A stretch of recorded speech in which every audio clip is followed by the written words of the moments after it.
All right, and we're live. Paul, how have you been? Man, what is up, guys? This is cool. Caught up with Brandon. Really interested about the stuff that you guys got on Instagram and stuff. And anybody that I spent a long time talking with Brandon, like my whole kid's soccer game, man. It was really comfortable. So it's cool to meet you, Shane. You know, anybody that you too, man. But well, first of all, welcome you guys to Two Spuds Podcast. I'm Shane. This is Brandon. We have Paul with us, Goodrich, and Paul, you're out of Local 63, right? Yes, Chicago. Ornamental Architectural. Ornamental Architectural. Okay, cool. There's 3 different locals out there, isn't there? There's structural, rod, and then you guys, right? Well, we got structural. That's Local 1. They do the rod and structural. Local 63, we're the architectural ornamental, and then 136 are the riggers and machine movers. That's right. Yeah, because Chicago has their own. That's rigging. right. Stevenson Crane. That's where Buckets out of. Yeah, Buckets is out with Stevenson Crane. That's out at QTS right now. Mm-hmm. And they do some cool shit, man. Yeah, them guys. They're like the Keebler elves. Your picks. them fucking guys come in at night. They move some heavy, big fucking. Well, at least when I see them, anyways. Like in commercial downtown, in downtown, like hospitals, they're moving MRI stations in. And one time we had to remove some doorways for them to get through. So in order to do that, we were putting channels to support the doorways. And so I hung around just a little bit to see how they got this. They said they would have a 1/4 inch on either side. They did, and they got that motherfucker through 5 doorways. No shit. Incredible. Well, Paul, to start off, man, fucking, how long have you been in this shit for? How long have you been an Ironworker? I have 20 years, July 10th. So in 2006, I walked out on my first window wall job site. God, I was only 10 years old. Yeah, well, 2006. Thanks, Brandon. Yeah, right.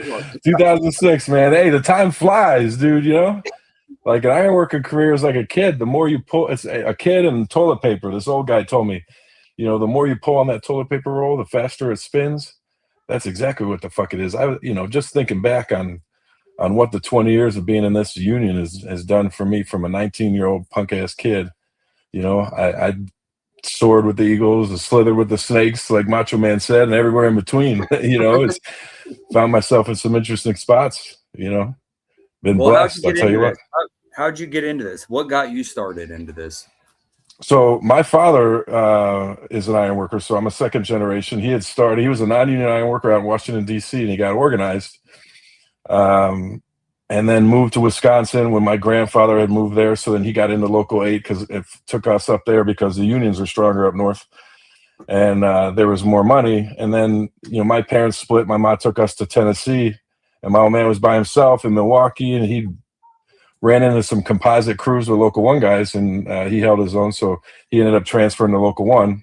And then when I moved to Chicago, I was finishing high school barely by the skin of my teeth. Didn't really know what the hell I wanted to do. Joined the Army, went into the reserves as a metal worker. And in my unit, a guy was a Local 63 ironworker. And I didn't know Local 63 existed. I knew ironworker just from my dad. And even him, like I didn't really go see him on jobs or anything. I just knew he come home tired and dirty as hell.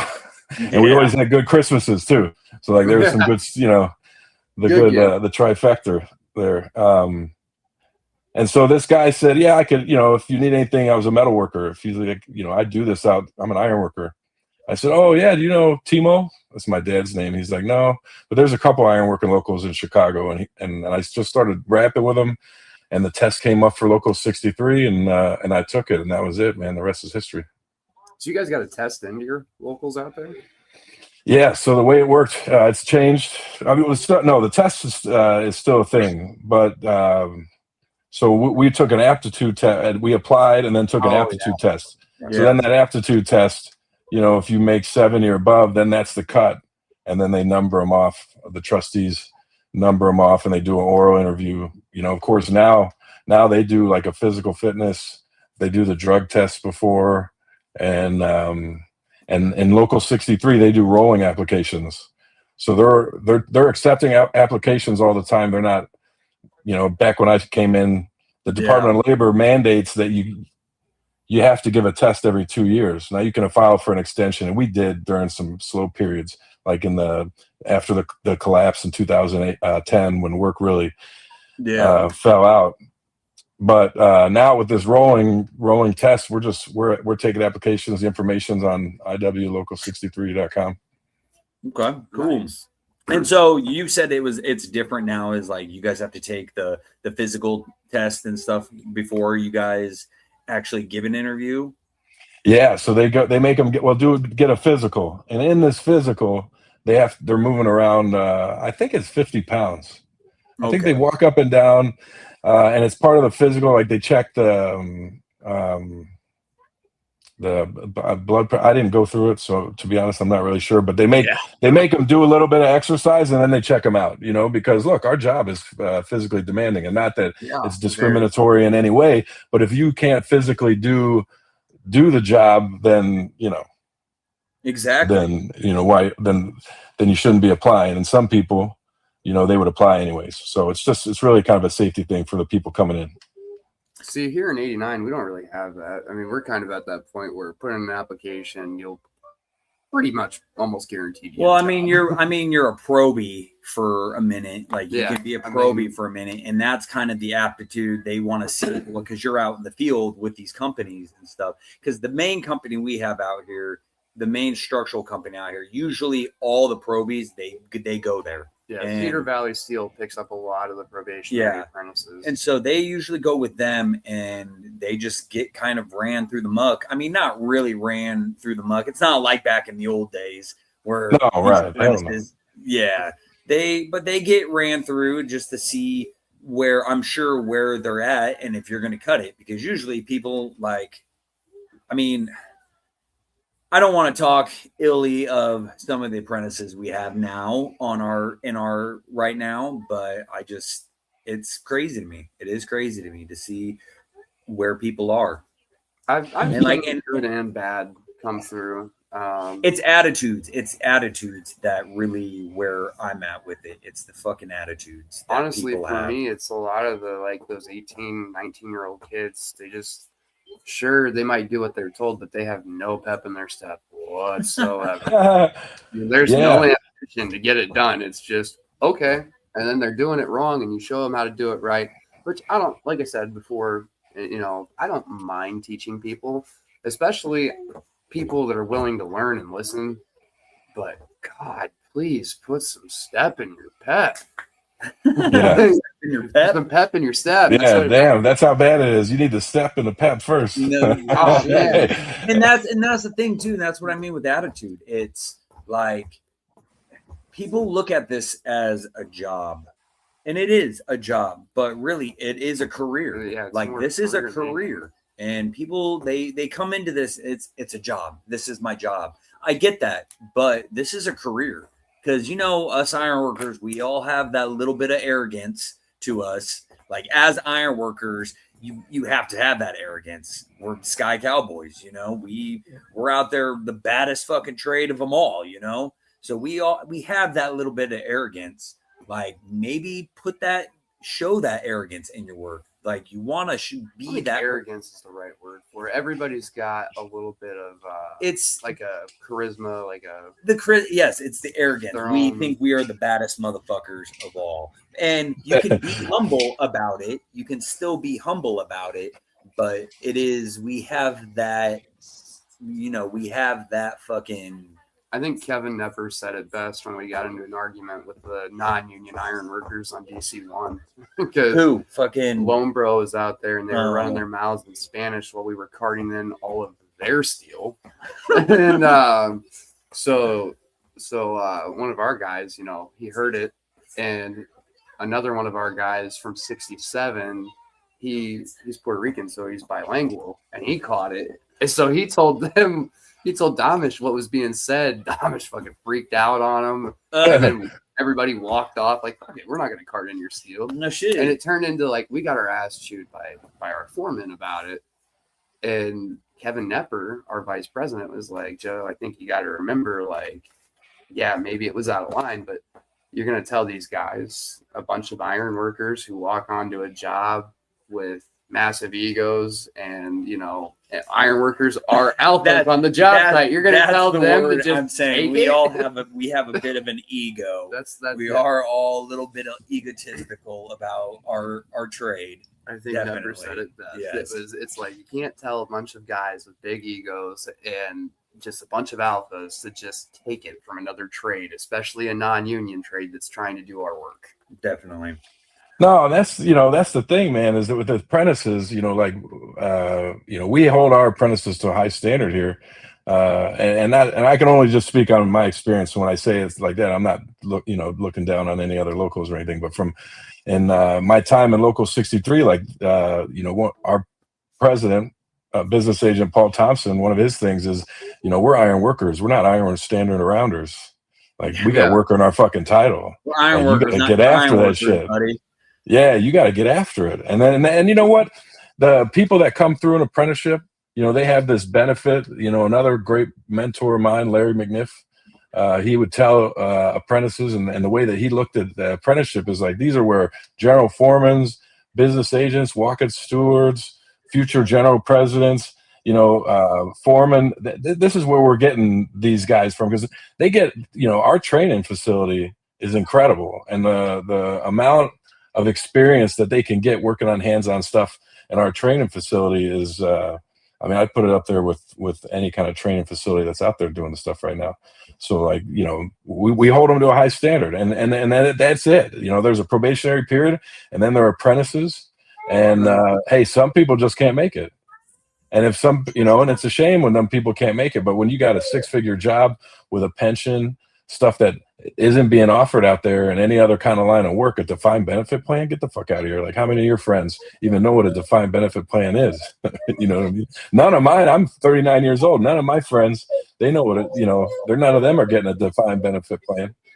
So, yeah, even as a 28-year-old, I did 5.5 years out at Laborers Local 43.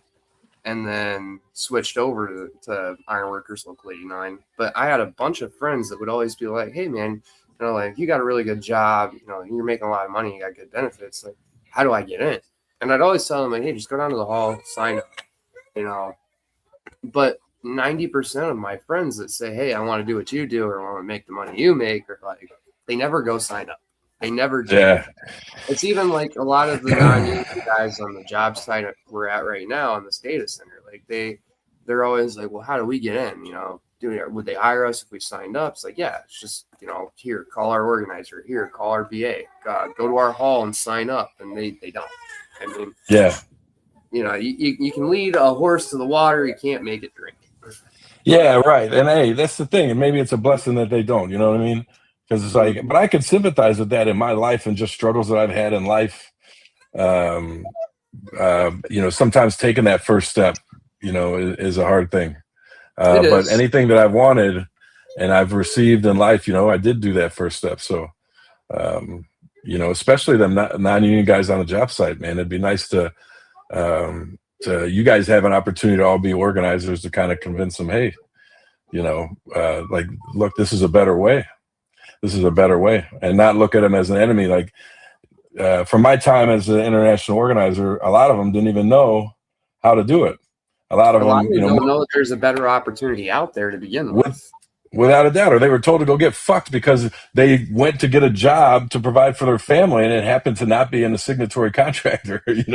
Like my dad, he got sent to Lincoln Welding School because my grandfather saw he wasn't going to be going to college, so he come back and he's a welder, and he got on with some non-union ironworking company, and he didn't know nothing about a book or anything. So that's most of them. That is most of the non-union when in my time that I ran out there are people that didn't know how to get in or were told to get fucked by the union, and they're out there, they're out there doing it. Or they've been told that, hey, there's like no chance you're going to get in because there's a line out the door to become union. And it's like maybe in some locals, I don't know, but in our local, you can just walk right in and ask for an application. I tell everybody, like when people that I've met along over my years and stuff that have been like, they've asked, like, what do you do? And I explained to them, like, I've been in the trades for just a little over 15 years now. Like, Yeah, just about 15 years now. Because like I said, I was a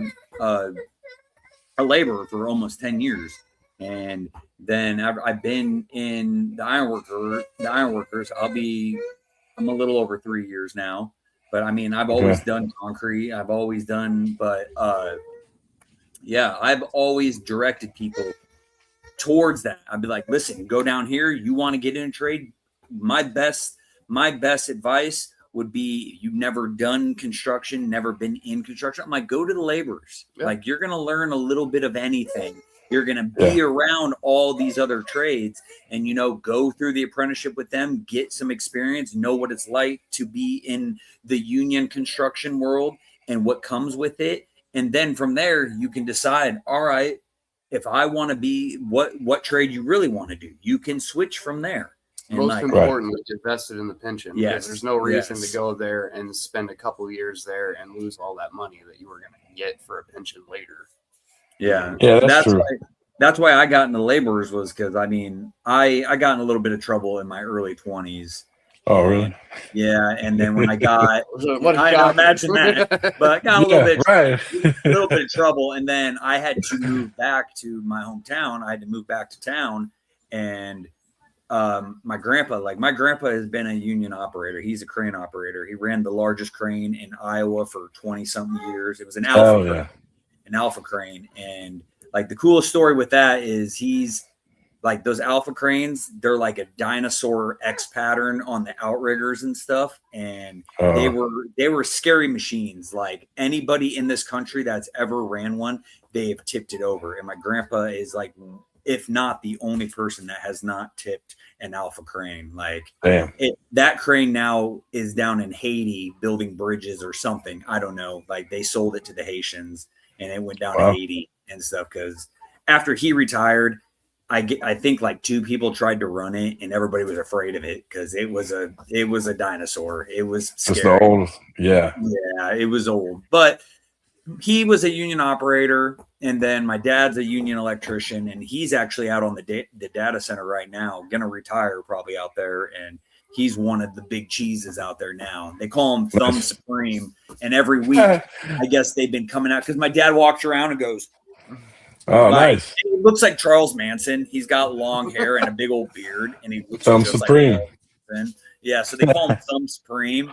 And so now every week, I guess the company, they have made these like comic book strips. It's like a whole pamphlet of comic book strips of him, and it's called the Thumb Supreme. It's hilarious. I wish I had a picture of one of them, but I'll have to ask his boyfriend for one. Yes, do it. Ask him.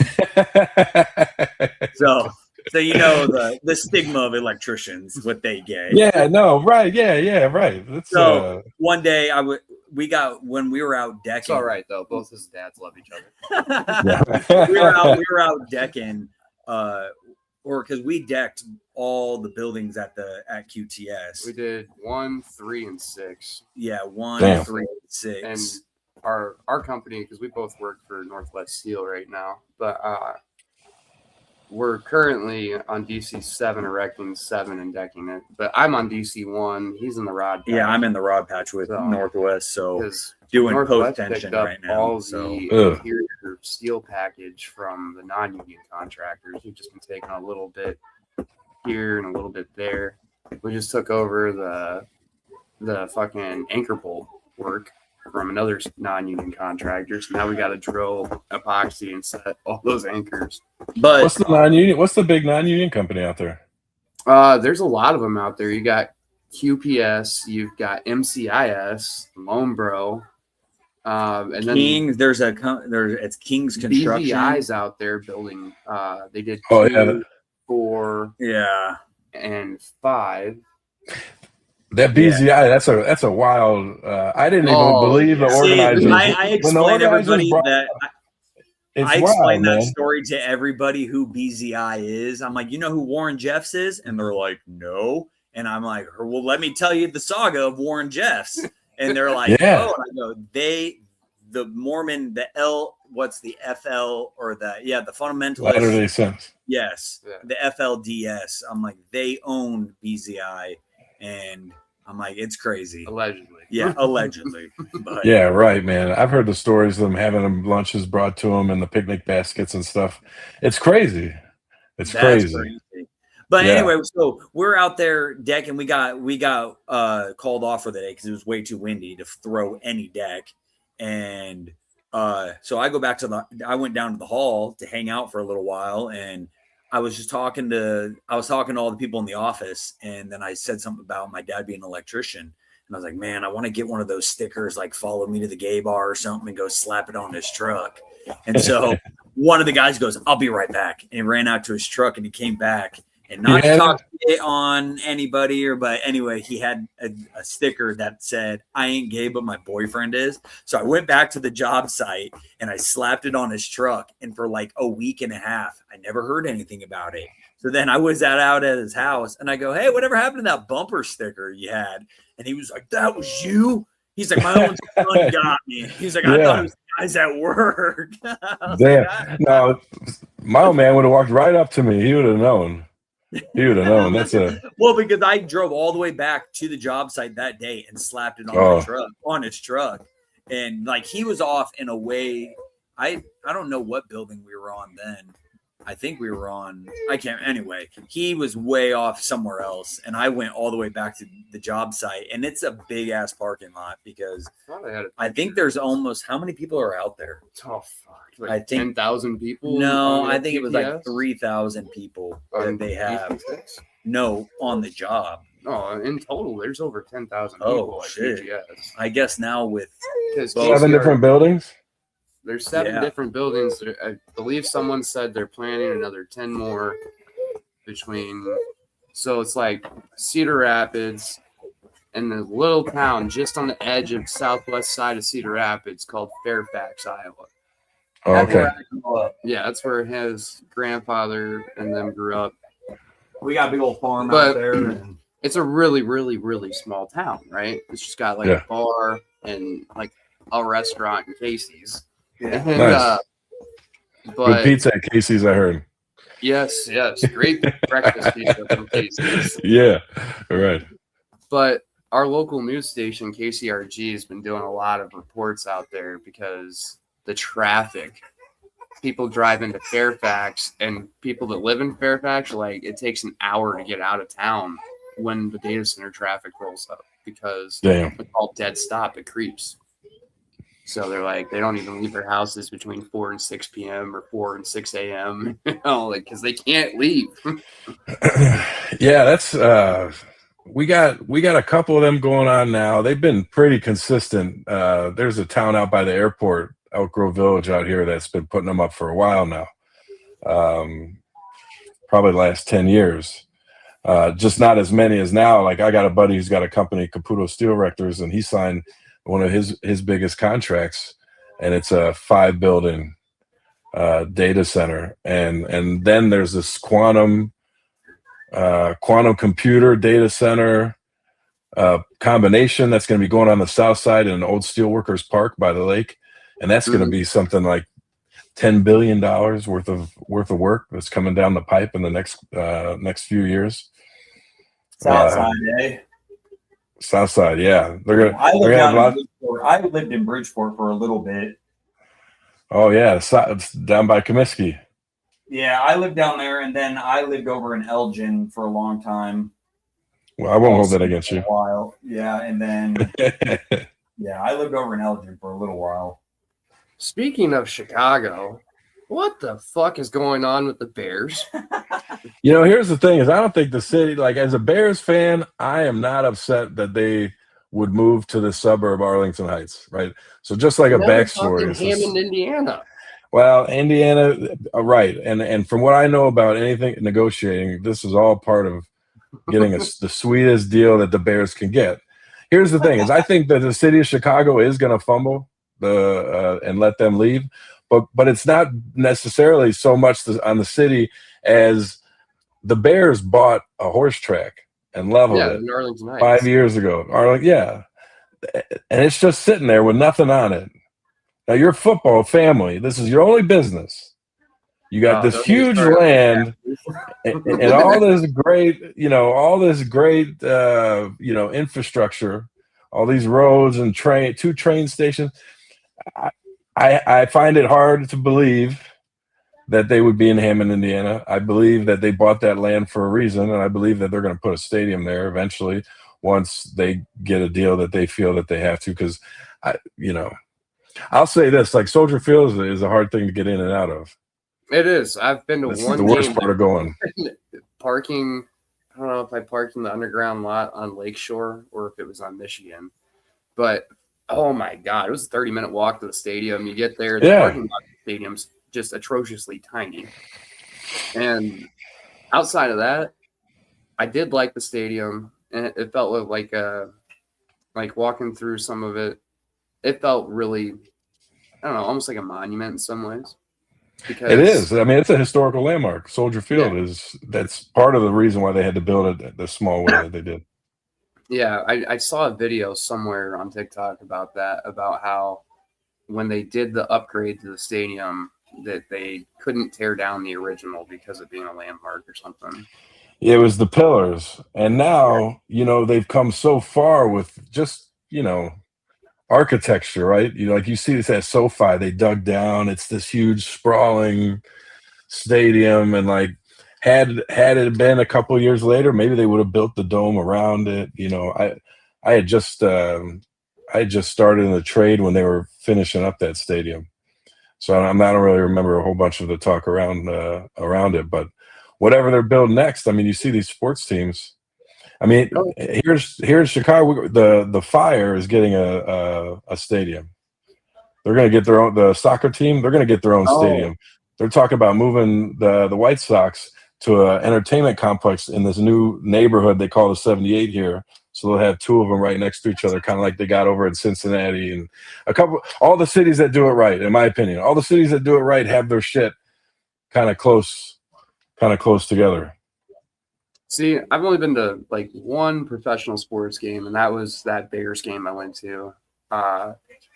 And that was a couple years ago. It was Justin Fields' last season. It was the game where the entirety of Soldier Field was screaming, "We want Fields," and then they just said, "Screw him," like a month later. But yeah, you know what? I think that dude got a raw. I mean, well, he's shown kind of a little bit who he was. Like, it's different. It's a different game. It's a different game in college. Like I'm a Michigan fan, so like I watched him torch Michigan and some good defenses. But with Jim Harbaugh was there.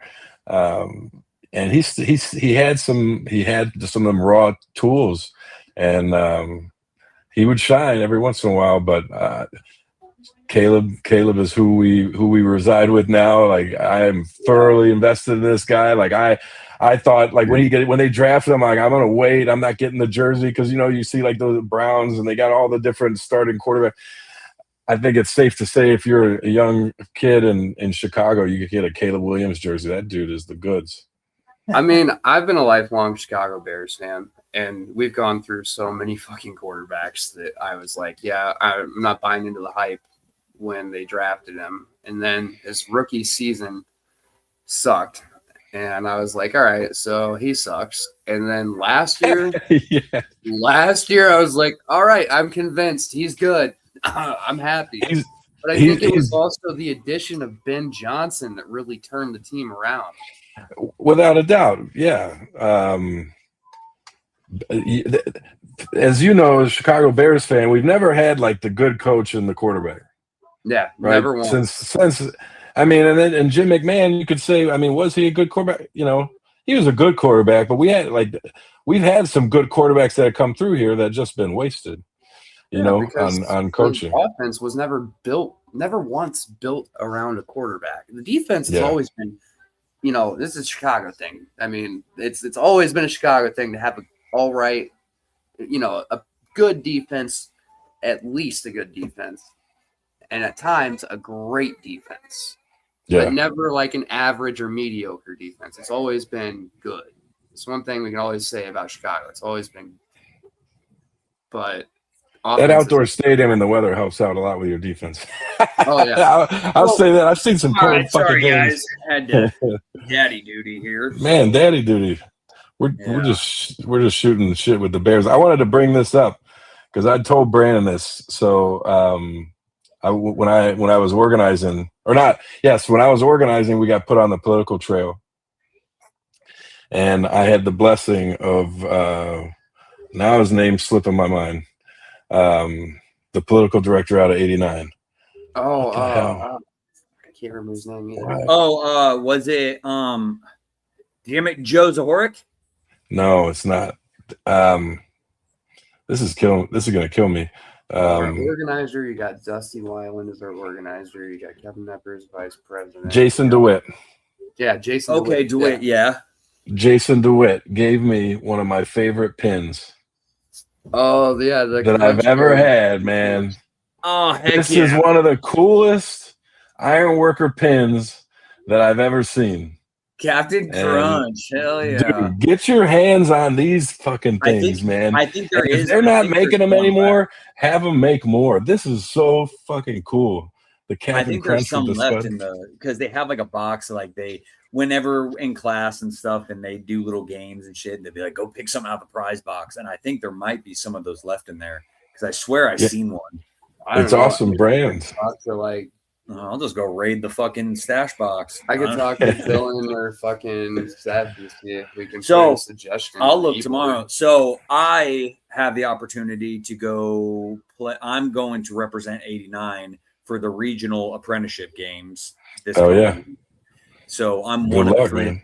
I'm one of the three apprentices that's going and representing. So then this week, Monday and Tuesday, our coordinator is like, listen, I already talked to the board. We're going to pay you Monday and Tuesday. Just come to the hall and train. I'm like, cool. Like, oh yeah. So I'm all week. I'm just going to be at the hall. And then we go Wednesday up to Michigan for the games and stuff, which have you ever been up there? Have you ever been up there for them? And is it August? That is the Ironworker Days in August. The Ironworker Festival, right? Yes, yeah, right. Manitowoc. Yeah, but I think this might also be up in Manitowoc also. Or the Mackinac by the bridge, the big bridge. Yes. I'm planning to go to that. So year. I think it's up there also because it's close to the UP, isn't it? Yeah. Oh man, it's right up there. Yeah, that's the bridge. Drive, so I think that's where the regional games is at. And then if we do well, and then if you place, then you go to nationals, which is down in DC. So I have that opportunity to go and represent our local this week for that. So that's pretty cool. Where's your strong suit at? You got 5 events, right? Huh? 5 events? Or how many events is it?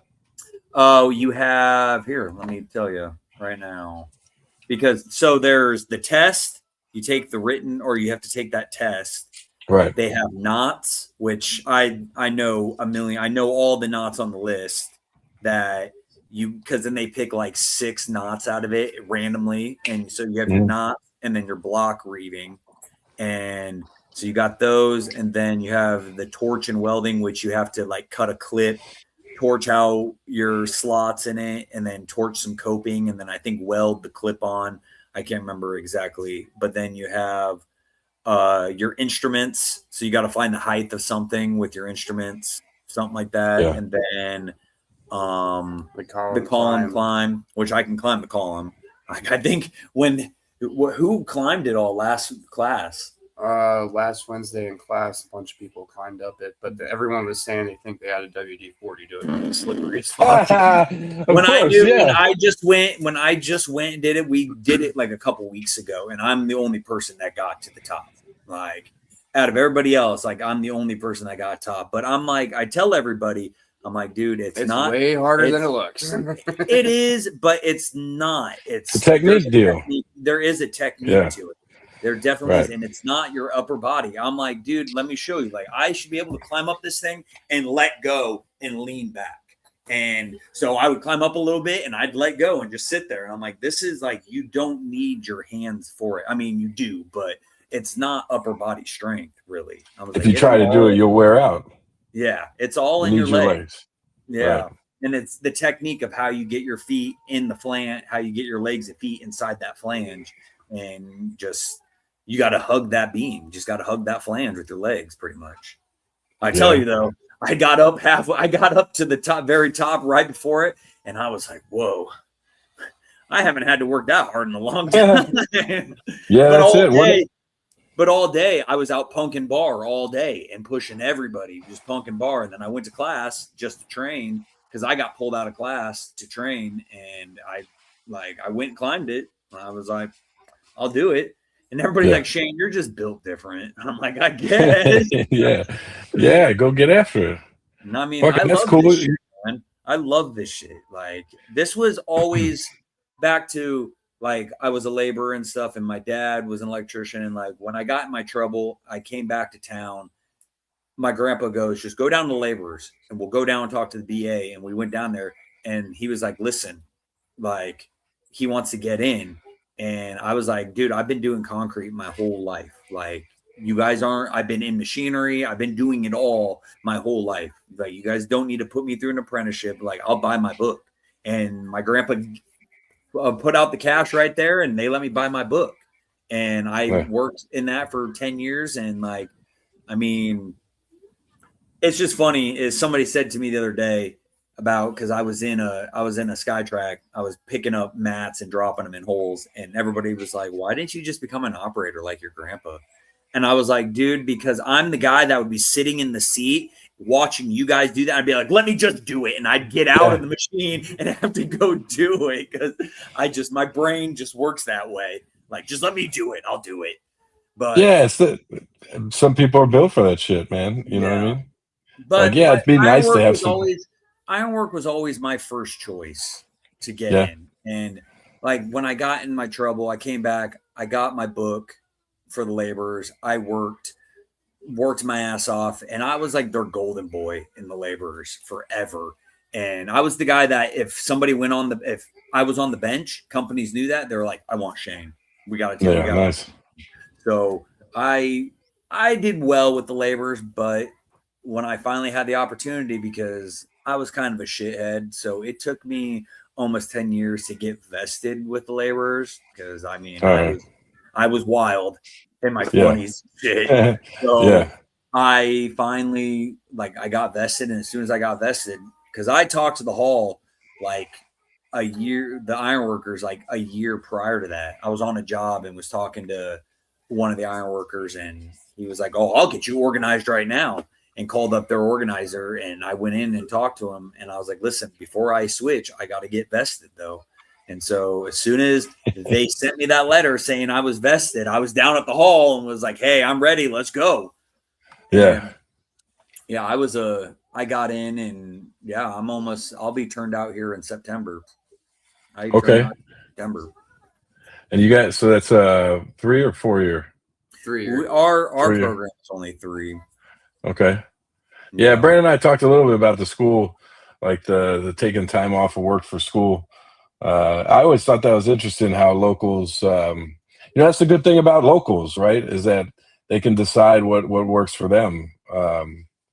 Like our jurisdiction isn't that big, actually. Our jurisdiction, we have 1,000 members in really 3 counties, and then like some parts of other ones. So, you could drive from one side of our jurisdiction to the other in an hour and a half, 2 hours, Wow. So we did evening schools. So we would cut out a little bit early and get to class.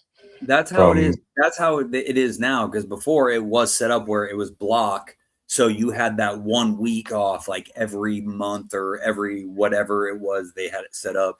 So then you had the 1 week off of work and you were in class. But now it is evenings where we leave at lunch. We leave and you have to be to class by 1, and then you're in class until 8 o'clock, 9 o'clock at night. Yeah. That's pretty much what we do. And it's twice a month now. So it's like every other week. That's what we're doing. I think the hard part about it though is like when we started and we were doing that, 1 full week of straight 40 hours of class, you'd retain stuff. But now, I'm not gonna lie, it's a lot fucking harder to retain things on 8 hours every other week. It's just Go ahead, brother. Go ahead. No, I would agree with that. I mean, part of the apprenticeship is being a working apprenticeship and getting out there. And I could say I have some really good teachers, and our school has gotten a lot better from when I walked through a couple of decades ago. But really, a majority of the stuff that I learned to be an iron worker happened on the job site, Mhm.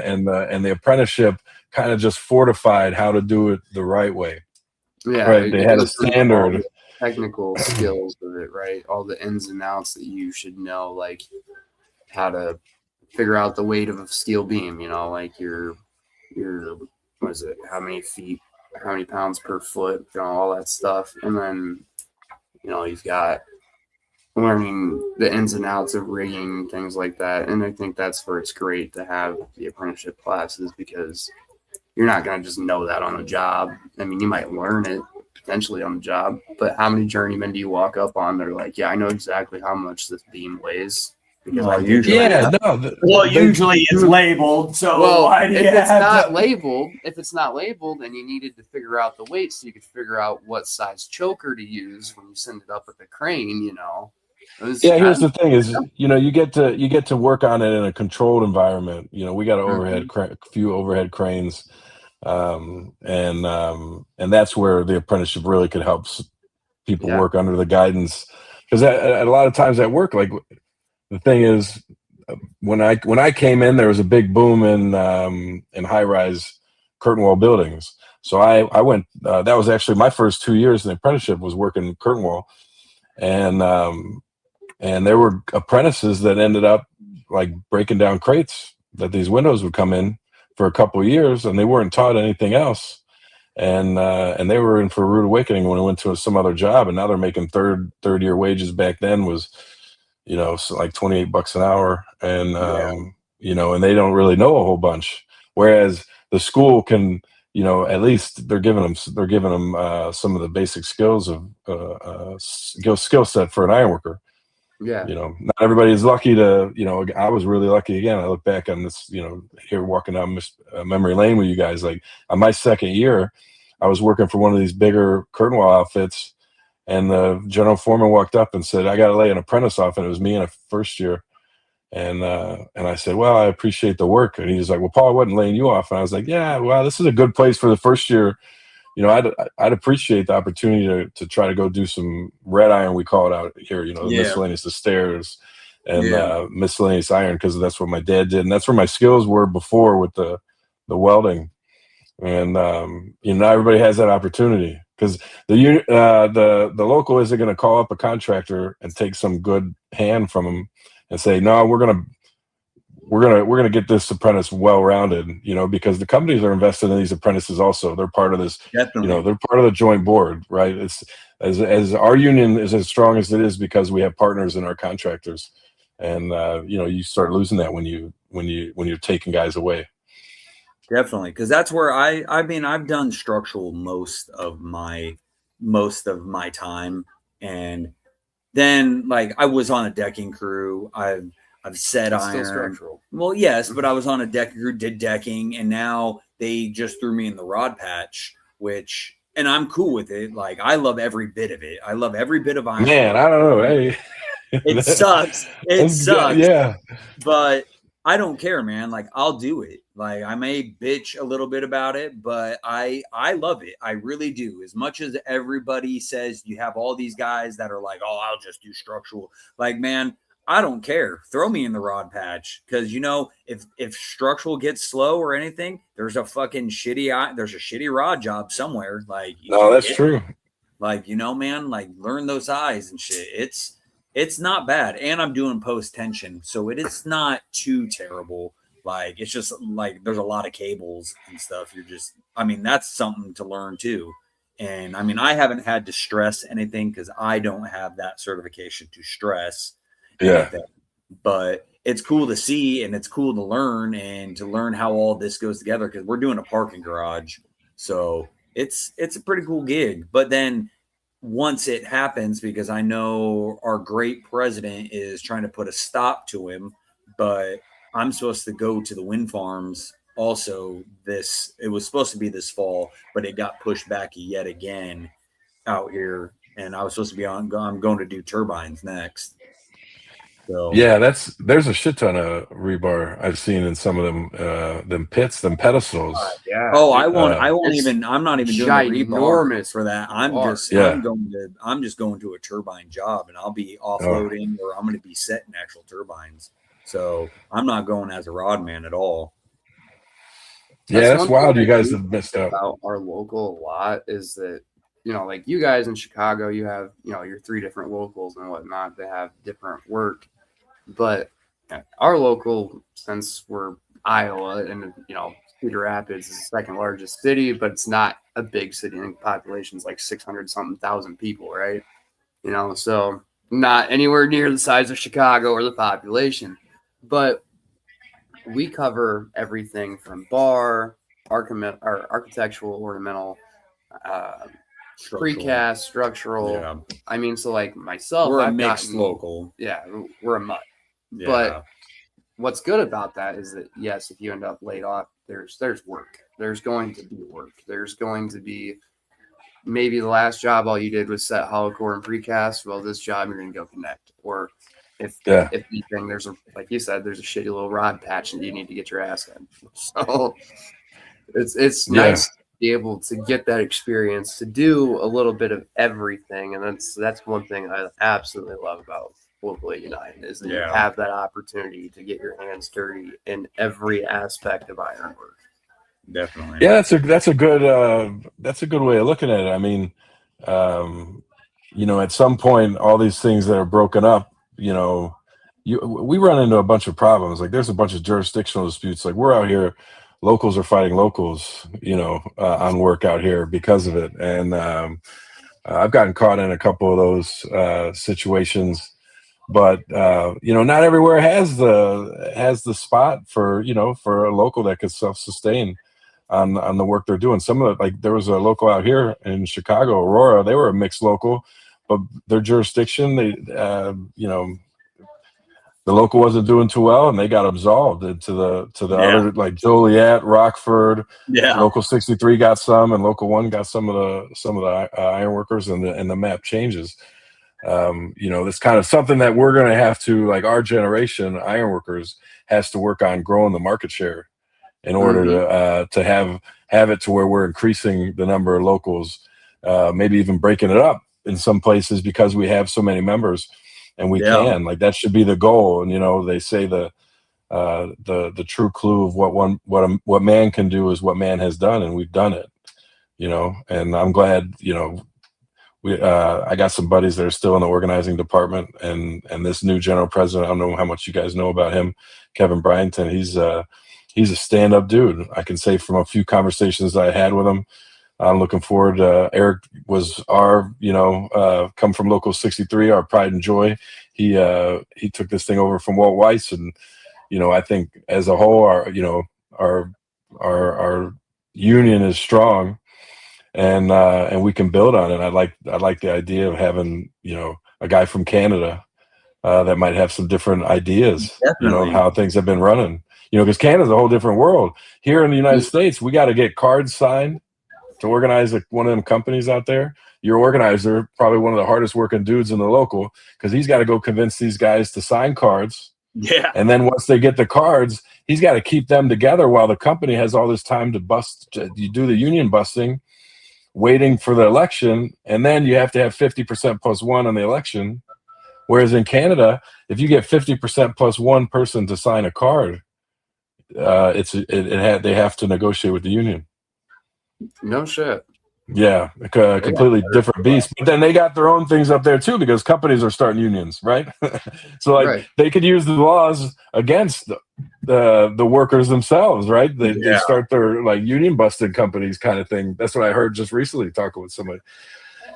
So, but yeah, we got you know, it's good that capitalizing on this work. You know, we owe it to the people that are going to come behind us to grow this thing and make it better. So what do you do now, man? Are you back in the field, or are you? He's an organizer. Oh, you are the organizer? No, I'm not an organizer now. I was an organizer. I left. I was a recording secretary of Local 63, and I had a back surgery from deadlifting some stupid weight, being young, taking like 700 milligrams of testosterone and Sustanon and all the stuff, lifting improperly. So I ended up having a back surgery, and then I was out of work, and then I got the email from the international that asked for people to apply to be an international organizer, and I thought, I always had a passion for it, seeing as especially like how my dad had gotten in. Everything I have is because of collective bargaining, and not only that, everything I have is collective bargaining from somebody who organized my father into the union. They could have told him to go get fucked, right, or called him a scab, and instead the guy brought him in and explained to him why he asked him if he had a book. And so I took off and I did that for a couple of years. And then after a couple of years, I felt like my talents, I missed home. Like I missed I wanted to contribute more to the Chicago labor community. And so now I came back and I ran for the executive board, and I'm on the executive board now of Ironworkers Local 63. And not working currently. I had 2 neck surgeries since April. Talk about like the union benefits, man. We have like Impact pays like a short-term disability. It's just 6 weeks, but it's more than what non-represented companies get. And actually in my local, we're really healthy, and we had the forethought, leaders before me that put together a fund where that I receive $950 a week, while the doctor says that I can't work, which, that's, I'm not. Is that coming from your HRA, or is that all from Impact? No, that's coming. So that comes from the local and from our health and welfare. There was 2 different funds. So there was our health and welfare would pay $500, and then we had in our constitution and bylaws, we put in and out of a loss of time benefit fund where it was 1 8-hour day per week. So that comes out to like $400 and something. So Dave Murray, who's a business agent, and he's one of the smarter dudes I know, he had got it combined to where the 2 are coming from the same place now, as opposed to we used to get 2 different checks and stuff. But yeah, I mean, I'm able to. I had this nerve issue where I had this pain on down my arm where I couldn't work. I was losing strength in my hand, and I was able to go get it taken care of on this fund, as opposed to when I came in before anything like this existed. I remember guys playing softball games on Sunday, walking into the job site and falling down, and then that, he got taken care of, right? He got a comp case, but who does that hurt? It hurts our contractors. And look, we don't fucking exist without our contractors. Our insurance, I got 2 friends that own ironworker companies. The insurance is incredible. Our job's dangerous enough than to have that. Yeah, I agree. And that's like one of my favorite, like every time I talk with somebody and I'm trying to help them get in or anything, one of the biggest points I always make, because, in your early and late 20s and whatnot, a lot of people start to realize how important health insurance is, especially like right now. A lot of people are popping out kids and realizing, hey, it's like fucking $12,000 to pop out a baby, And even then, you start talking about insurance and how expensive insurance is when you got to pay for it yourself. So I always tell people, like, it's pretty awesome to have a contractor pay for your insurance, and then knowing that you can save or book, like, what is it, 6 months? So if you're ever on a layoff, you're still covered for at least 6 months before it has to come out of pocket. Yeah. So I mean, that's the thing, man. Great health insurance is, and it doesn't cost you out of pocket, is just one of the most incredible parts of being in a union. Without a doubt, man. I've been on this. This is my second time that I've been on this particular plan. But to talk about the kids, I got a 12 and a 14-year-old, and both of them, it cost $400. Was my out of pocket 12 and 14 years ago. The Blue Cross PPO. I mean, it's incredible, and then they use it. When you're in your 20s, you're not using the doctor, but then there's things that unions can do, and like your trustees could be doing, and that the blueprint is out there. And that like our local picked up from some other people. Like we have wellness centers now where we join forces with the plumbers and I forget what the other two locals were. It was just four. It was the two of us, Ironworkers Local 63, the Plumbers 130, and then two other locals joined in. And now I think we got 10 or 13 different locals, trades that are all pitching into this thing, and their doctor's offices that it's no additional cost to us. You know, I can call. Yes, I did. We just heard about so that. Yeah, a couple months ago, I don't know if you're supposed to talk about what's said in a meeting at the hall. There's rumors.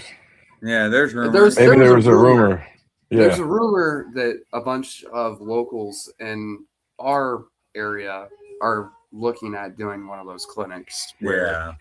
Hey, and I would say anybody if there's any thought, like, because it's going to cost a lot of money up front. You got to buy the buildings. You got to get in with this with a group like we use Marathon Health. You get in with a health group that's got to pay the doctors. But man, if the trustees can look past that initial cost and make sure that retirees get on it, because I've heard of some locals that don't include the retirees, which is fucking ridiculous. Because one, they put their fucking life on the line for us to have what we have. Two, they're the ones that use the doctor more than fucking anybody. And so it's really like, they put their life on in this shit, their life and blood into this shit, and now they're the broken old men and stuff. Like, they should still be taken care of. Like, they gave us what we, like you said, what we have now. Without them, we wouldn't have. Yeah, they did their part. Definitely.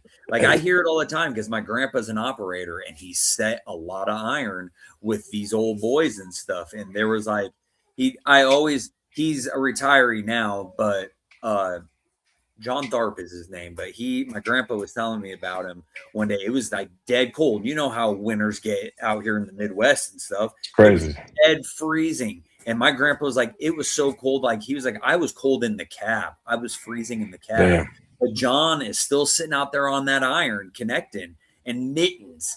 And and my grandpa goes, John, it's cold. And he looked at my grandpa and goes, I got bills to pay, man. Yeah. Like, no, they didn't have the luxury of the what I know is that a lot of old guys, you know, ironworkers make good money now, and that's because of over the last 15 years we could really negotiate for good money because these old guys had given up the opportunity to negotiate for more money, and they got conditions.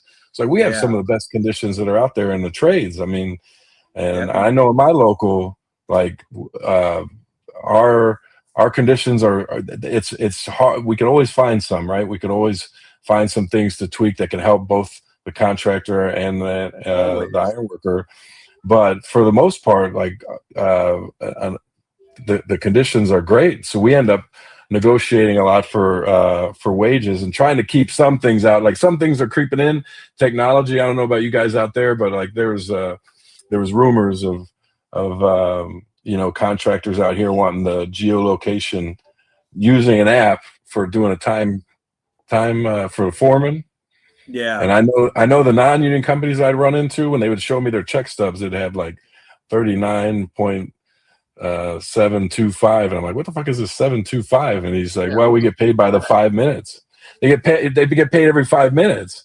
And so what they do is they go in and they click the fucking button that they showed up, that they're clocking in, and then they so they if it's like fucking 6:43 and you 10 seconds past, 10 seconds, that's crazy. It's to the minute. That's what some contractors, from what I heard of rumors, they're wanting, you know, out here. And you know, it at some point, you know, we'll see where all this data and the technology comes, you know. Overstep.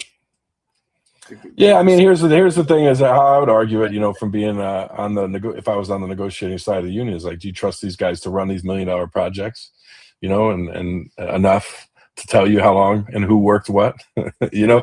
So like for them, it's huge. Like, some of these companies, like, what was it? Red Cedar is out there. I mean, they're Minnesota. They're Minnesota. Oh, Minnesota. Yeah, Red Cedar's out of Minnesota. They do work. I think they are coming out here to Cedar Rapids here pretty soon. They have a job. I'm pretty sure. Allegedly, I heard that. Maybe. Well, you got 700 ironworkers working for you, 5 minutes for each one of them. So, you know. Yeah. For them, it could be big. Like here, I've worked for some big like I've been some big curtain wall companies that they use tin knockers too, and that it did definitely it had a different feel than when you're working for like a majority of our contractors, have between 10 to 40 guys. Yeah. So they're not anything huge, and I have a feeling some of the contractors that would have wanted that, definitely like the curtain wall, they're the bigger or fence companies. Fence companies are pretty big out here. Yeah. You guys get the fence out there? We had the fences at the solar farm. Yeah, that's what I was saying. Weren't you out there? But you were. Well, I that was still a when you were- laborer, yeah. so I was doing dirt work. But I'm pretty sure, they had the fences out there because I think 'cause one there was cat that's an apprentice, or he's not. Anyway, Snaggletooth. Yeah. Snaggletooth. Snaggletooth. Oh man, we could do an episode on motherfucking nicknames. But we had this kid at Tri-City, yeah, and we called him Snaggletooth, but he was out on the fence at the solar farm. Yeah. So that's how I knew that I know that. Yeah, the they had the Ironworkers fence were out there. getting some of the fence work. It's funny, that kid, he tells everybody that I'm hard to work with, and I was like, no, I was only hard to work with because of you. Like, I had to tell him. Like, there would be days I'd be like, well, he's just an overthinker is all. He overthinks everything, which I get. It's okay in spots, but it would be everything, and then I would be like, get the fuck out of the way. I'm gonna do it. You want me to get up there and do it? I will do it. I liked when I don't want to be an asshole. I'm not a fucking yeller. I'm not an asshole. But eventually I'm like, dude, just get the fuck out of the way. I will do it. Like, yeah. I worked with him a few times, and he would be the kind of kid that would come up and tell you that this is how you're going to do it. And I'd be like, have you ever done it before? Have you ever done it before? Okay, so how do you know to do it? Well, so he's taking some initiative. So what is your favorite part of being an ironworker, man? Man, I'd say the brotherhood, Shane. I mean, I would say the fraternity. Like I'd put it right up in there. And I was just a reservist, but like the military fraternity is strong. I'd put it right up there with it. When it comes, just being a union ironworker is just different, and being part of a movement, and being part of the working class, this thing that happened by mistake in the 50s in the United States, but like when it comes to doing the work, I some of my favorite projects are like I'm an ornamental guy, ornamental architectural. So I've done some cool feature stairs. I worked on the feature stair at Obama's presidential library. That's dope. I did a spiral stair with Corsetti steel that they put in the old post office, and it looked like one of the mail chutes. I got an opportunity to work on putting the steel part of the stair, and then it was cladded with by an artist. And we have pretty good reach here, so we got them to sign up with us. And it was interesting working with these artists. There's guys from Portland, Oregon. There's a guy from Chicago and another guy from Texas, and they were telling us about all this like patinaed fancy panels that we had to lay them all in a certain way. But whenever you work on those jobs, you're in the air conditioning. You got porcelain toilets. Oh, yeah. I mean, sometimes like, and they're never too long. Yeah. Good toilet paper, not that shit. Yeah, not that stuff that you get 2 squares. You have to wrap up 3 times before you fucking use it. Right. So some of those things, the bouncing around thing is always awesome. Anytime I spent more than 6 months on a job, I'd feel itchy. It's kind of look, we get to be like Peter Pan, man. I feel you on that. We never really never have to grow up. We wear jeans and t-shirt to fucking work and spit and cuss and like that, just that whole thing. But at the same time, like I know guys that have degrees in history, that's the craziest thing for me when I'm working with someone who's like, oh yeah, dude, I have a college degree in something. I'm like, what? Oh yeah. You went to college? What do you mean? Yeah, I know. Nerd. Yeah. But it's like count? Right. This all the walks of life. And not only that, man, think about the opportunity. Like, you guys are starting out, but like I just enrolled to go to college in Washtenaw Community College, which, any of you guys, yeah, right. Any iron worker, because the International Ironworkers has the instructor training is done in Washtenaw Community College in Michigan. And if you went through an ironworker accredited apprenticeship, you get 26 credit hours towards a degree. And you call up Washtenaw and you go online. All for that. It's like you get the first 3 years of it credited or something like that. I think I have seen that pamphlet. It's like, so I'm planning on like what's going to happen next, right? Because at some point here, I've had 3 surgeries now on my spine. So like, I love this shit, and I would do this for the for the wage that we make out here.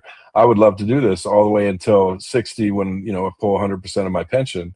But after 60, there's a lot of life. Well, is my body going to make it? But even if my body does, man, at 60, with the health care that I've had because of this awesome that we were just talking about, like, if you take care of yourself here in the end and get into the gym, eat a little broccoli every once in a while and put down the white monsters sometimes, you can fucking make it into your 80s and 90s. Well, then what are you going to do? Like the guys, I don't know about out there, but the guys, it's unfortunate. You hear these guys that retire and then they pass away, and I know, there's like a common denominator of the guys that I knew, it's a hard thing to fill. I learned it when I was an organizer for 2 years. We talked a little bit before we got onto this thing, but like this job offers an instant gratification for work that just doesn't really exist in most places. There's something there at the end of the day, even on the worst day, that wasn't there when we started. That shit is addictive to me. I want that shit. That's the shit that makes me come back. That's the shit that made me feel good. I had like a bar. So then when I went to the organizing, and it's a long game fucking thing, organizing is like, you could be talking to the same people. They might not ever do anything, because a lot of it, you have a little bit to manipulate them and try to get them to organize. But at the end of the day, it's their fucking choice. Yeah, right. Definitely. So like these guys, so I'm looking to do something, have something set up. I got into, I've got the things, man. I'm an iron worker, the 3 Ds, I've been sober now 4 years and started seeing a therapist afterwards, and thanks.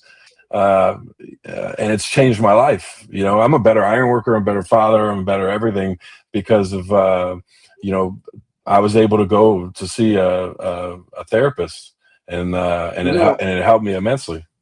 I want to touch on that because it is June, which is Men's Mental Health Awareness Month. Yes. But because even I've been in therapy for 2 years since my ex-wife and I split up and filed for divorce. Went through the whole divorce, all that. And I can say honestly, there's this whole stigma in the trades. Doesn't matter what trade you are, whether you're an iron worker, electrician, or a pipe fitter. There's always a trade when mental health, there's always a stigma when mental health gets brought up on the job. I mean, we were on a stand down on the solar farm 3 years ago after a foreman blew his brains out in a company truck. And all these guys start joking about it, because it's a bunch of fucking bronze guys that fucking, we're beating our bodies to death. We're manly, we're men. And we don't want to admit that we got some things that we all got to, work on in our heads. But, first thing we're going to do is joke about it, because we're just not comfortable having that conversation when we're all the kind of people that we're told, suck it up, press on. Like, I don't got time to sit around and cry about it. But I think more and more the conversation about mental health needs to be brought up, because a lot of guys out there, especially the guys traveling, guys that travel a lot for work, I think they suffer a lot with just being stuck in their own mind. Yeah. Without a doubt, Brandon. I just got involved with the Chicago Jobs of Justice, and we did a panel. We got 2 more that are going to be coming up on talking about just this issue, like mental health and sobriety in the trades, and on the mental health side, like in construction, our suicide rate is 10 times higher. Yeah. And our international knows about it too. Average. Right. Like our national average. So our international has this thing called Credible Mind, that anybody goes on the international app or on the website, that they can go onto this thing. And there's a guy, Mike Hess, out of Boston, a real solid dude, was working on this, and he was letting me in on it while he was doing it.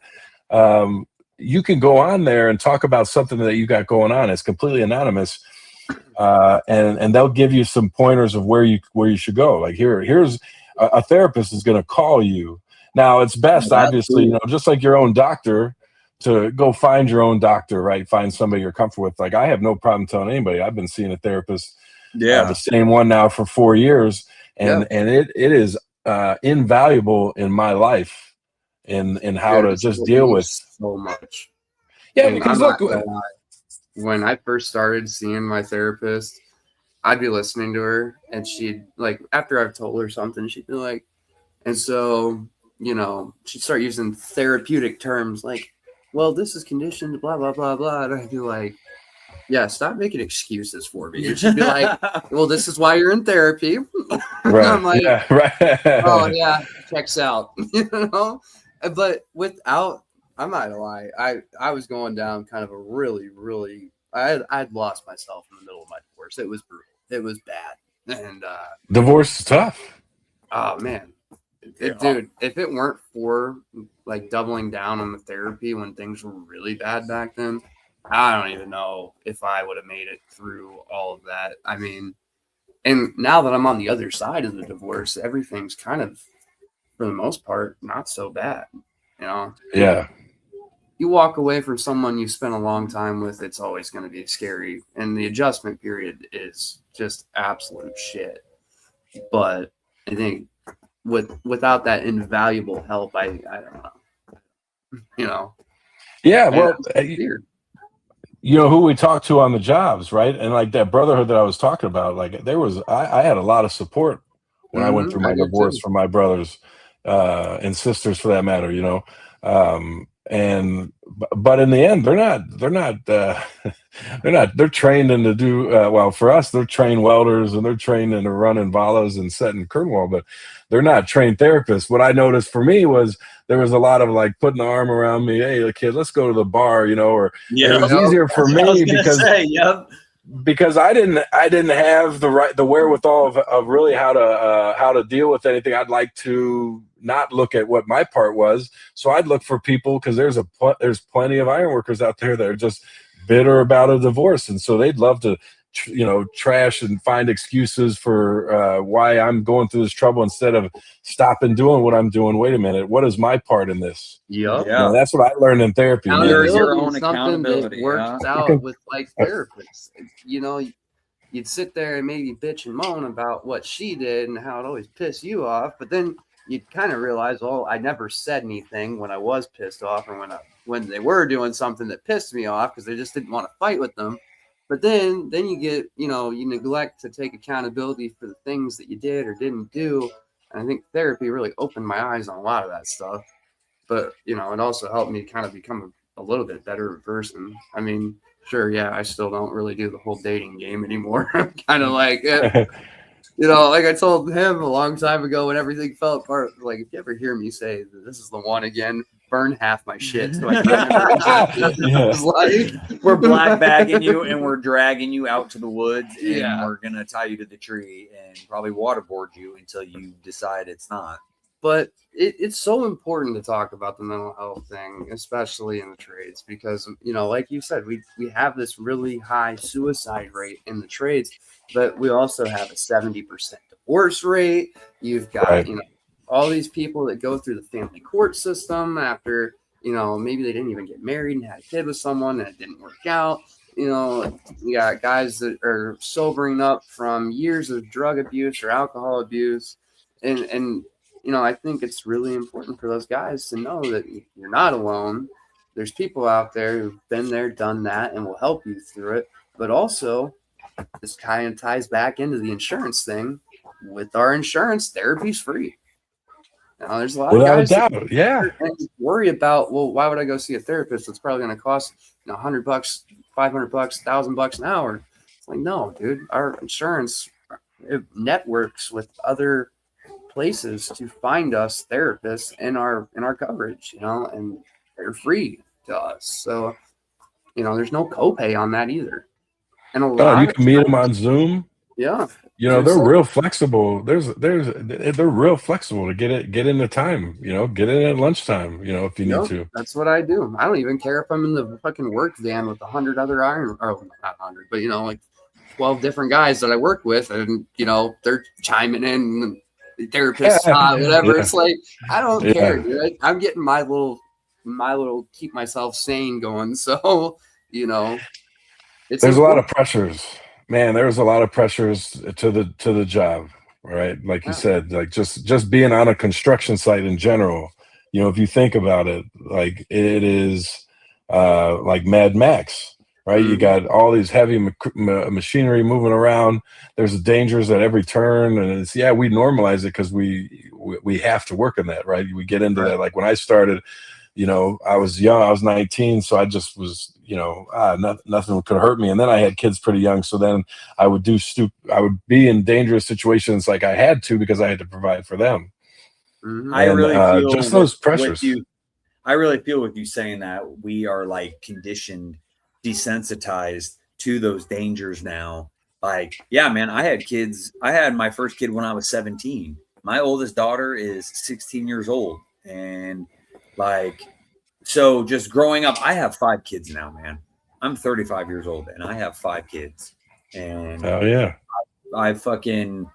but I'm still out there in those dangerous situations. And it's funny because I joke about it all the time. Is like, dude, I can't stand Walmart. I hate going to Walmart. I cannot stand it. I'm the dude that's like, I'm scared to go to Walmart, but I could be out here in charge of $1 million job, like crazy ass shit, machinery, cranes flying, heavy ass steel everywhere, and I'm fine. I'm at home. You know what I mean? But I go to Walmart and I'm like, I need to leave. I need my blanket. Walmart's kind of a weird place. I've been to a few of them. Yeah, stick to the jewels out there. I know. I wish we had a jewel. I wish we had a fucking Costco, man. Costco's where it's at. Yeah, dude. Hy-Vee, I have a Sam's membership. I'm like, dude, this is just weirdos with money now. I'm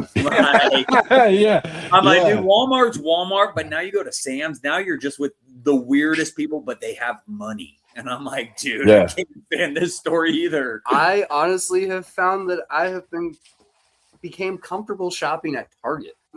Dude, we go to Target all the time. Mm-hmm. I hated Target. Now it's not so bad because you're I have everything in there. But being a hot single dad, there you go. Do the spin, that last time I went in Walmart, it was crazy. They have those electronic price tag things now, and like that's a new thing, right? With there's this thing called surveillance pricing, and in Illinois, they were just working on a bill to where they could they put guardrails on this because you could be at 3 different like a Mariano's, 3 different Mariano's, a grocery store here in this area, and like a box of cereal costs 3 different prices. Like what the fuck? And when I was talking earlier about being a part of a movement, man, like our union being a part of these larger union groups that could fight systemic issues like surveillance pricing. How wild is that, man? Like, dude, they're gonna before long with all them data centers they're gonna have in Iowa, you're gonna have your fucking phone in your pocket and they're like, oh shit, Paul can't get enough of these Reese's cups. Let's fucking jack it up 15 cents. He's walking down the aisle. That's crazy. That shit's coming. I know, unless we have elected officials. That was the question I was going to ask you earlier was about these data centers. Like, how I feel about it is I love that it's brought the work that it has to our area. Like, it's for the next 10 years. There's going to be solid work. Like, my dad, like I said, is one of the head electricians out there. Like, our farm is literally 5 minutes away from the one that's going on in Fairfax. Like, my grandparents live on it, and then my dad lives on the same property up the road. His part of the land is up the road. Yeah. And he'll go home with this radio and be at home, and they'd be like, Jason, are you on job site? And he'd be like, I'll be there in a minute. Like, would have to go there because he's the head Power Ranger when they turn shit on. Like when they go to stuff, he's he's the man that has to be there. Like, he's the big shot for that. But what I was saying is, like, I love that it's brought the work that it has to our area and given all this opportunity to make the money that we are. But in the end, what is it going to cost us building these data centers? What is the outcome from it? I'm not too happy about that, because so we have Paull power plant, which was the nuke plant. It's about, I would say 20 minutes, 25 minutes. No, it's not even that. It's probably like 15 minutes from the data centers. But there's two. So Google is putting one up out there, and then QTS is the other that's going on out there. So the nuke plant is going to power Google. It has the power to power Google. So they wanted to build another plant by the airport, because the airport's also out by this data center. It's like right across the fucking field. So they want to build another power plant, but they can't out there by the airport, because the airport threw a fit for obvious reasons to build a power plant. Yeah. They were gonna put a So reactor. now they want to build one, and it's literally right down the road from my dad's house out in the country, because the farm's out in the country, and it's like right out there in one of the fields. And my dad's like, dude, they're going to take away my fucking sunsets. But in the end, like, really, what is, like, I'm not comfortable with what this AI shit. I mean, it is the future. It is what's coming. Can't stop the change on that. I'd like to see AI fuck up my job. It's not going to fuck up our job. Yeah. No, yeah, that's a good, yeah. So I was going to ask, how do you feel about those data centers? Because, like I said, I'm cool. It's bringing this money to us. It's giving us this work. But what is the ultimate outcome from it? What is the evil that it's bringing? You know what I mean? Man, so here's the thing: is when I teach the history, labor history, in my local, and from what I know of the history, what I feel like is like we're in the Roaring '20s right now. Yeah, right? We're in a second Gilded Age, and the instead of railroads and finding oil with the Rockefellers and the Carnegies, we got Elon Musk and that creepy dude from OpenAI, and the new industrial revolution is this technology revolution, and it's happening. And I think just like the fucking railroads and the fossil fuels they found here in America, they were capitalized on by people that had money, and it put workers. We were fodder to just keep this machine going. And as a matter of fact, like the railroad companies, they were so corrupt. They wanted to connect the oceans, and they said, yeah, we'll give you a mile outside of wherever you lay this railroad. Well, like, you would think it would go like this across the country. No, man, they found where the copper mines were and the good lumber and all that shit. So the way that I see it is it's here. It is a wave of the future. It's been prophesized since, the fucking Terminator, more than anything else. Dude, I saw a Tesla the other day, and its license plate was Skynet. And I was like, it's crazy. Fuck. It was out there in Fairfax by QTS, too. I was like, Dude, so I see these things as being to be honest, I think it will help. There's some good in it that's going to help, standardize a lot of things that aren't, like medicine. There's some great thoughts that, if it's coupled with some other things that legislators can do, and this is what we can do as union members, is talk about these things instead of getting in some fucking red tie, blue tie fight and then fucking storming off. If we were to have working people's issues, and sit down and talk about how these data centers are going to create a lot of money for these companies. And the reality of the situation is, yeah, they're putting us to work. I saw a thing, Bernie Sanders, he brought up an idea. Now I would love for it to go through. I've been around long enough to know that it probably isn't. But the way that he sold it, or he's selling this 50% tax of the stock of these technology companies, is because none of the stuff that these data centers, they didn't create any of this. This podcast that's going to be here put in the cloud is going to be in some data center. Some shit that we're talking about could be used and sold as advice to somebody else. Well, they didn't come up with it. All they did was collect it and then repackage it and send it out.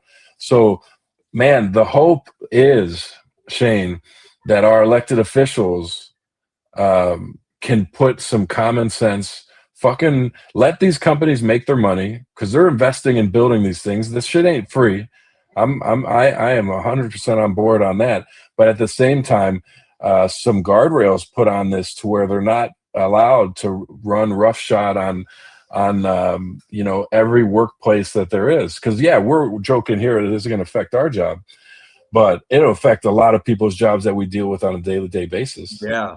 Project managers. You want to talk about draftsmen? A lot of people that go into these projects that are spurning this economy that end up buying the stupid shit that make us build the things for their stupid shit. That stuff goes away for a supercomputer in fucking Iowa. That doesn't help anybody. And so when it comes to these data centers, we can find out what the whole after effect is when they're done. But in the meantime, they've got a lot of money and they're looking to hire a lot of people, and there's a lot of fucking work at them. And that's what I'm saying. It's bringing this money, but like we just got to see that. We just got to see what it's going to bring. It's kind of like the gold rush all over again. Like he was saying. Yeah. But not the gold. To see the gold rush is like people like us went out and found the fucking gold, right? Right. There's none of us that are building the data centers. So my thing is like they got to rein from what I know of history is that these corporations, just like we talked about, they're changing prices of what Cheerios cost in one neighborhood to the other. You think they give a fuck about what this data collection is going to affect a nurse's job or a doctor's job down the road? They're not, unless they're forced. Exactly, they're going to get their money off of the advertising, and they're not having to do shit besides build a computer, and they're collecting all our shit. Just like when I signed into this thing, like the cookies thing. Everywhere you go now, it's like these cookies. Oh, and so now you're going to start getting ads like this for this shit on your computer. Yeah. Like. You talk about stuff anymore. You talk about it in like at all anywhere near your phones, and then all of a sudden your ads are tailored to what you were just talking about. I could talk about cat food, and I bet you in the next couple hours I'll get ads for cat food. Dude, literally the other day I was talking about getting new rims and tires for my truck, and I'm getting bombarded with advertisements for rims and it's tires. Like, really? Are you listening to me? Thanks a lot, FBI. Yeah. I didn't need that. Part of that is none of us read the terms and conditions of anything. It's like, wow, that's a lot of words. Too bad I'm not reading it, But a lot of them, it does say, hey, we can get permission to use your microphone to find advertising. Yeah, no shit. But we don't know because we don't read this shit. It's the words that they put in Chinese, which I cannot read. That we are using a microphone. And they're doing that without all the data centers that they have now. Yeah. So like that's the part that's like the scary part is it's with any great invention. I mean, yeah, it has to start somewhere. So like, is this annoying? The advertisements are annoying, but what we owe it to the people that come behind us is to not allow what happened to working class people to happen to them, because we have them in the books. Like they have their playbook that they use, that they're using right now, buying politicians, Citizens United, in Delaware, there's more corporations in Delaware because of the laws than there are people, and corporations voted in a township election. Can you fucking believe that a corporation? So what? Then now what? Corporations are going to be able to fucking vote for politicians? Get the fuck out. Is this America? Is this the United States of America? I know, I'm pretty sure we threw tea. I'm pretty sure we threw tea in the fucking harbor to stop shit like this. Yeah, to stop taxes, and then still ended up saying, hey, all right, well, fuck it. Let's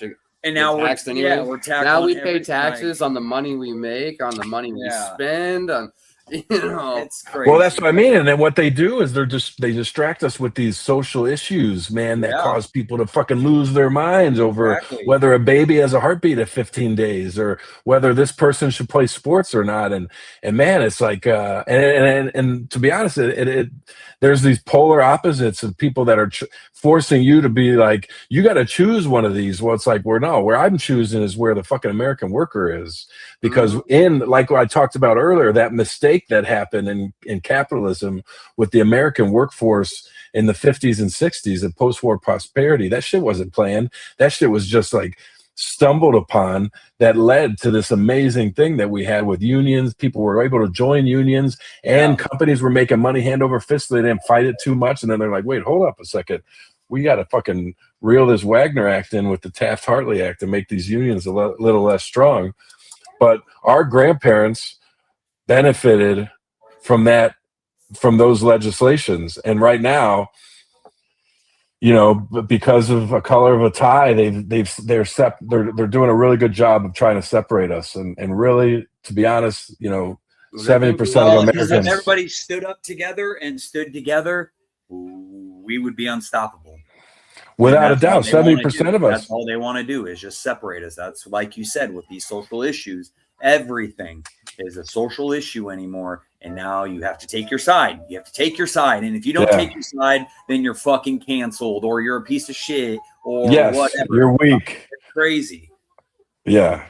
No, in the end, when you look back and where people were the people of the United States, which is there's a lot more of us than there are them. And the more of us that stand together and realize that those are bullshit made up issues, you know, and we can actually elect people that will stand up for us for like what our core is. If we don't have a job to pay for gas for our kids to go to the school, who gives a fuck who's using the bathroom in which bathroom, right? You know, or you know what I mean? It's wild. So with these data centers, man, it's again, even this is turning into this thing that if you're okay with it, then you fucking hate the environment. And if you don't want them, then you want China to roll over us. And it's not that. Like we're fucking in the real answer is in the middle. And the real answer helps put prosperity that goes along with the productivity into the American workers' pockets. You know, they fought this with the UAW fought this shit in the 50s, where Ford was becoming more and more productive because of the technology, and they were cutting big fat bonuses to the CEOs, and then the UAW was going to go on strike because they wanted bonuses, and they were like, well, who the fuck is the union to tell the company what to do with their profits? And Walter Reuther, one of the baddest motherfuckers on the planet when it comes to unionists, he looks at this journalist, he says, that CEO got that bonus based off of the productivity or the profits of Ford. And he's an employee of Ford. He's not Mr. Ford. So if they're getting it, why the fuck can't we? And that's kind of where we have to be at. Like, hey, our jobs have been, I don't know about you guys, but we're doing more with less. When I started 20 years ago, we have 60 guys, 60 ironworkers on a high-rise curtain wall project. Now they just did, you know, a few years back, right during COVID, they did a 70-story curtain wall building with 15 ironworkers. That's crazy. That's a quarter. That's a quarter of the fucking people, man. Technology, or because policy and protective equipment and tools got it was technology and the ability to breaking down the crates. They had machines. They used machines to set the window units, and then it was also this special type. It was a Talon wall system, which in general, in the way that it's put together, it's easier than setting. You don't have to set clips. It goes into a unistrut that's poured in with the concrete. So, so there was more hours for the rebar guys. So that it does kind of transfer a little bit, but it's not like mass, where mass can't be added or subtracted. You know, this isn't physics; it's ironwork. And, you know, there's just a lot less man hours. So this technology can change a lot of things. So if we're more productive as an ironworker, one ironworker hour is more productive, then that should be compensated properly, in my point, in my thought process. And if people get behind that, and not just ironworkers, how about the nurses? Or like, I got a good wage. I have good health care. I'm pretty set. But where there's a worker that needs or wants more and they're being exploited, I am going to also be there. Definitely. Because if we become complacent as good wage earning iron workers and think we got ours, fuck the rest of the labor population, then who the fuck are we? Exactly. No better because I mean, CEOs. Because like you said, right. How many surgeries have you gone through now? You know, Fucking three spinals. Yeah. So if they aren't getting their piece, those people that are taking care of you, then they don't want to fucking do it, you know? Right. So then who's going to be there to take care of you? Like, so they they need their part too. And exactly. So we should all be standing together as one. And like, that's what I make the joke about, is how us ironworkers, we do talk a lot of shit, and we do have our ego and our arrogance about us and our trade and stuff like that. But at the end of the day, we're all in this together. This is all of us together combined. Because I mean, like with your laborers, usually laborers are one of the first people on a job, and they're usually one of the last people off the job. Right. You know, we come in and we do what we fucking do, and then it's on to the next for us. Right. But a lot of those laborers, all those other trades are there until the very end, until that last light switch is fucking turned on, and then they cut that fucking ribbon, and you got people in those offices or whatever now. Like, yeah, we're all supposed to be all in this together. So yeah, I understand. I get that the future is what it is. And I am grateful for all of everything that is coming out of what we have here going on. But I was just, it's going to change. Yeah, it's going to change a lot of what the fuck. It's going to change a lot about how we do what we do. And then, and when that time comes, we should be lucky, or we should feel proud that we're a part of building it. Hopefully, with I just saw in Michigan, they just started up. OpenAI has the NAB2 agreement. Yeah, man, like here, this is what we're talking about. Like, this is under President Biden when he built, his infrastructure plan was incredible for us ironworkers and building, because as an organizer, I went to Nashville with 10 different organizers to find rod busters to go to Columbus, Ohio to build that Bechtel Intel chip semiconductor plant, and then all the stuff that comes along with it, right? Like, all these projects have ancillary buildings that are going with it. You know, data centers are a little bit, there's not a whole bunch of stuff that's going to follow alongside of them. But, you know, for instance, like a casino, when they talk about a casino being built, that's $10 billion. We just had one built here in Cedar Rapids, and it opens up on the 1st of next year. Really nice. Yeah. Well, so then you got the casino, and then you got all the buildings, the restaurants, all the things that are on the outside of that come with that, like that economic growth. Yeah, you know, and that stuff that we should be paying attention to as ironworkers, of how is this going to affect, and voting appropriately. Vote for your legislators. Show up, you know, register to vote, and vote for your legislators. They're going to put American working people ahead. You know. We have a guy right now that because I live in Waterloo, Iowa, which is about an hour from where Brandon lives, which is Cedar Rapids. And that's the area where QTS and everything is at and stuff. But I live an hour north up here. But we have a guy named Dave Bouchard, I think is his name. And he's running like as an independent, but he's running for this workers' party that he's trying to make, like for the laborers. Like, I can't remember what his whole thing, but check him out on TikTok. His name is Dave Bouchard. Like, and I just met him the other day. We went to this thing. It was for the people that have died on the job. It was a memorial. For people that died on the job. That guy that had the long hair and beard.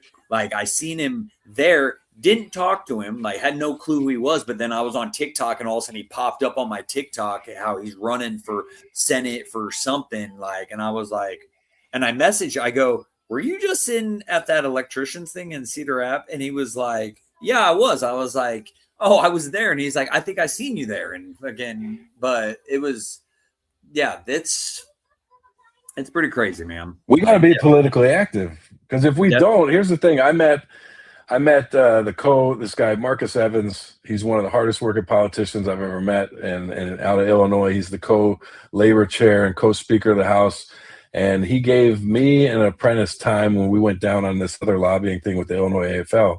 And we sat down with this guy, and he's essentially like the second most powerful politician in Illinois' House. And he looks at this apprentice who's 18. He's like, well, all right, what do you want? And she's, you know, the millennial. She's caught off guard. She thought she was just going to be there, meet him, and she's like, well, I don't know. He's like, well, no, you got to have something. Like, here, you got an audience with the co-labor chair of the state of Illinois. Like, I'm here taking orders. Like, you know how a restaurant works, don't you? That's how these politicians should work. That's how this guy works. If they don't work that way, we got to vote them the fuck out, and we got to talk about it, why they're not that way. But this guy is like, listen, we pass legislation. We pass legislation based off of what our constituents say that they need. So if we are active, as we are when it comes to like local elections, local union elections, in our like local, state, and federal elections on our needs, our shit's going to be overwhelming. Our voices will be heard, but because they want to hear it. That's the thing. They want to hear it. And if a politician doesn't want to hear it, fucking run against them. You know, or vote for the guy who's not, right? Because that's who we need. This government is still of us, by us, for us. You know, no matter what anybody says, like people want to make, oh, it's this, you know, it's my vote don't count, blah blah blah. It does. Yeah, no, that's bullshit. Fuck yeah, it counts. Hell yeah, it counts. And if you have that, your vote. I mean, I've gone out and canvassed. I've gone out. It's like.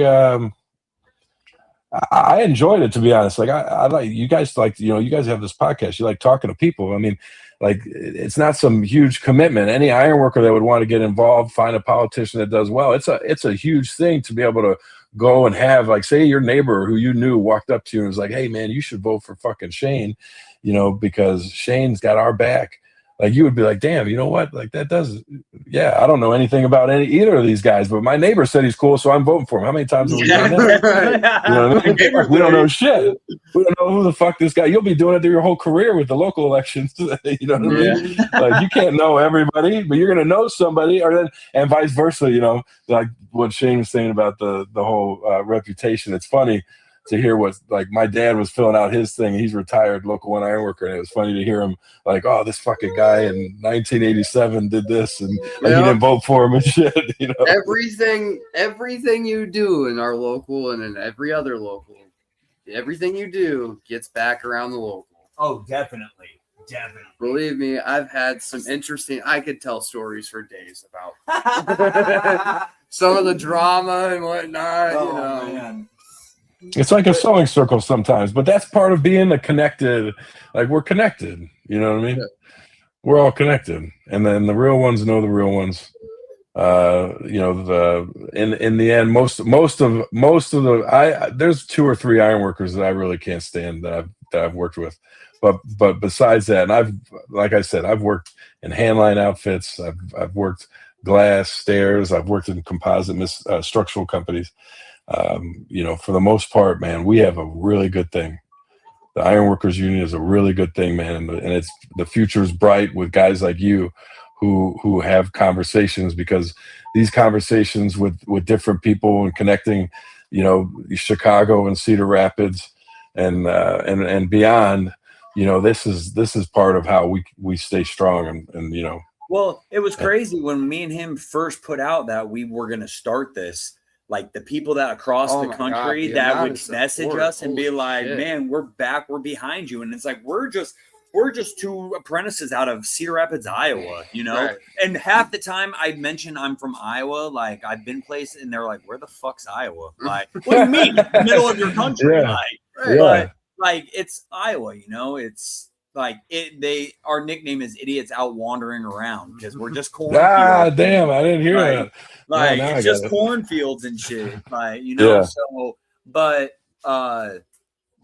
it's, what was I getting at there? The connectivity. Yeah, the connectivity. Yeah. It was like, we just all the people that came out of the woodwork and was like, hey, we're behind you guys. We're back. Like, this is cool. We needed to see this. We wanted to see something like this. And it's like, because we just get on here and we just bullshit, you know, we haven't really, we've gotten to serious points. We've talked about serious things and have talked about the trade and stuff like that. But with us, even with this, I mean, what episode is this now? This is our third episode.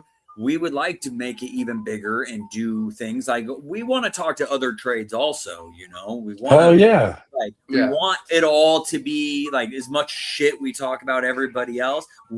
They're still a part of the labor movement, like you said. Right. We are all in this collectively together. So like this is we would like to make this a big thing in the connectivity that we have gotten out of it. I mean, even with you, man, like you said, Chicago connecting with fucking Iowa, and it's great because like we find all these different people that do some form of content on social media, right? Like you have an awesome account on TikTok to go over workers' history, even when you were in the parade that one day, you know, like that's kind of where I found you was just I've seen videos. So now that he says that, I seen you talking at the parade and stuff like that. Okay. It's like really cool to see. Yeah. But we also got to meet the guy, what is that, the Proud Union guy? Yeah, you know who Proud Union guy is on TikTok? Yeah, he's the insulator out of Missouri. Yes, right? So he got invited to this thing for TikTok. It was out in Des Moines, which is 2 hours from us, our capital.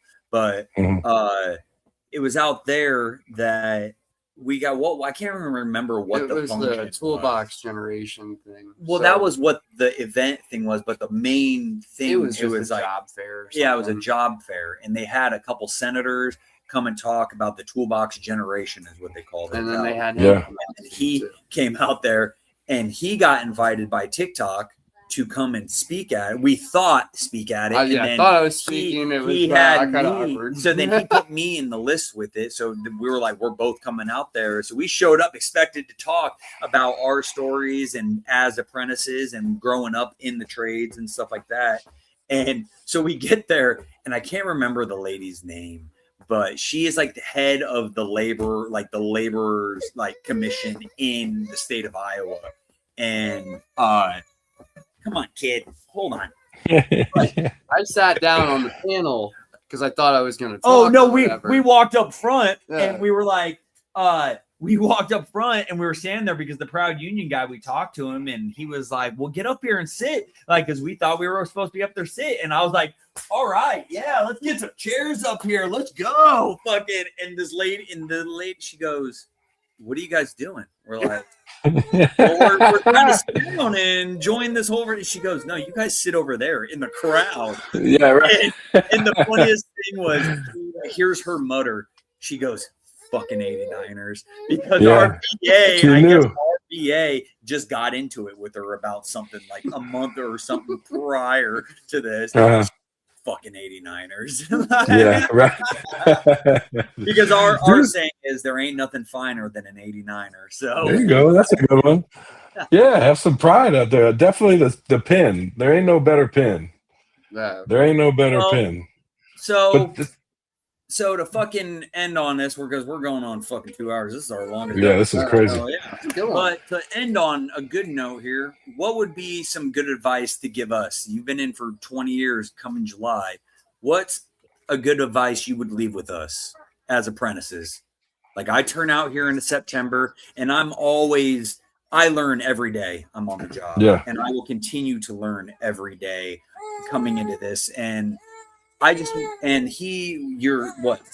you're going into your third year. Mm-hmm. This is you going into third year. Yep. Like me and him worked as laborers together and shit. And then I joined into the Ironworkers and I was like, come on, buddy, come with me. Let's go do this. And me and him have been on so many jobs, and we were partners on a lot of fucking jobs. Did a lot of concrete. Yeah. But even in the Ironworkers, he's been my partner in these jobs and shit a lot of times, but now we are in different areas. So as us new up and comers, what advice would you give us? Man, I would say one, remember the the learning thing is, I'm going to bypass that. That's obviously that's right up there. You always be willing to learn. Treat the coworkers with compassion, right? Like we were talking about with the mental health, like have a thought about like, hey man, maybe this person who's struggling over here, maybe there's a reason why they're struggling. lend an ear, and that's combined with like keeping this brotherhood solid, right? And then knowing where you came from, and then and just always be true. Just always be true. Be true to that contract, right? Be true to that contract. Be true to your brothers, and you follow the contract, and you put in a good hard day's work to make that contractor money, so that they're around to hire generations after you. The little one who's crying over there, maybe they're nothing finer than an 89er, and be a part of the solution, not the problem. Like that, and that goes on the job, that goes in your local union hall, participating. Some people are there every meeting, and some people are just there on the important ones, but participate. And in local politicians, participation. This is a participation sport, Yeah. And then that's it, man. Stay true to yourself, participate, and treat your coworkers and fellow workers with compassion. Shit, the sky's the limit. So I should stop bullying AA. Stop bullying people. Hey, oh my God, we found out he was adopted. No. We told him you're the Stop most privileged orphan I've ever met. Oh my The most privileged orphan? Holy shit. You guys are brutal. Batman, hey, we love that might kid, be though. fucking Batman. We might be Batman. We told him flat out. Oh shit. We told him flat out, if we didn't like you, we wouldn't tease you. But Angel got him to take his fucking boot off because Angel was like, "Hey, I bet you got pretty feet." Oh my God. You guys are rough out there. Oh yeah. You guys are rough, man. Hey, this has been a pleasure, gentlemen. Yeah. And I'm gonna be there with you guys, and just like those people that were calling and supporting you, this social media and talking about things like this is where the membership is at. And like, if you guys get any flack, just you guys personally, advice for you guys, if you guys get flack about being out there, people saying, oh, they want to see themselves, they make it about themselves, whatever. Don't listen to it. Those people that are talking about you is because they don't have nothing to talk about their own lives. So like, what you guys are doing is awesome. Bridging gaps. We're the bridgemen, historically. And you guys are doing that with social media. And with these data centers, this is how motherfuckers are going to get their news. And this is how ideas are going to come about from fucking having this thing that you guys are doing. So just keep up the good work with this. This is awesome. We appreciate you, Paul. But stick around for 1 second before once we end. But we thank everybody for coming to listen to us. We thank you, Paul, for fucking joining us on this episode. It's been fucking awesome for sure, man. I had a lot of fun with this. Yeah, I have too. Like we said, man, this shit's gonna get bigger and bigger. We're gonna get better at this. Like, we're gonna get better at this whole podcast deal. Like, we would like to make this a fucking big ass thing. Like, get better. It's on the way. Shit. So we appreciate you, man, for joining us today, and fucking until the next time. It's been an honor. Follow his TikTok. Yes. If you're really interested in finding out about kind of the worker movement, the history of it, it's a great. Paul L. Good. We'll make sure to put it in the link. Okay. We'll put it in the link too with this video, because we're on YouTube and stuff. So Paul Good on TikTok. PAULLGOOD. PAULL. Oh, double L. Yeah. Perfect. Double L. All right, brother. All right, well, guys. Thank you, man, for fucking joining us and shit. And we'll see you next time, man. Cool.